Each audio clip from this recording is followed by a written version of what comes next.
மலேசிய மற்றும் உஸ்பெகிஸ்தான் நிறுவனங்கள் இரு நாடுகளும் வழங்கும் ஒருங்கிணைந்த வாய்ப்புகளை நன்கு பயன்படுத்தி புதிய ஒத்துழைப்புகளை உருவாக்க வேண்டும். முதலீடு, வர்த்தகம் மற்றும் தொழில்துறை அமைச்சர் டாக்டர் ஸ்ரீ தங்கு ஜஃப்ருல் அப்துல் அசீஸ் அவ்வாறு கேட்டுக்கொண்டார்.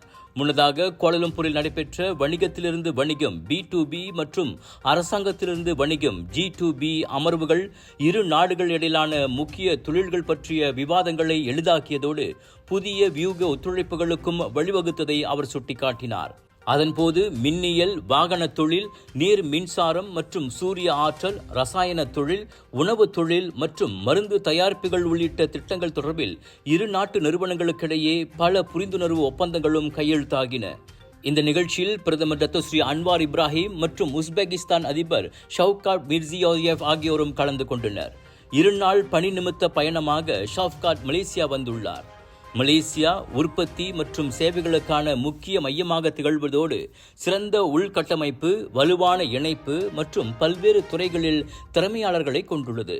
இந்த நிலையில் பல துறைகளில் மலேசியாவுடன் நெருங்கிய உறவுகளை வளர்ப்பதில், குறிப்பாக மலேசியாவின் அனுபவம், நிபுணத்துவம் மற்றும் தொழில்துறை வளர்ச்சியில் ஒத்துழைக்க உஸ்பெகிஸ்தான் காட்டும் ஆர்வம் ஆக்கப்பூர்வமாக இருப்பதாக தங்கு ஜஃப்ருல் கூறினார்.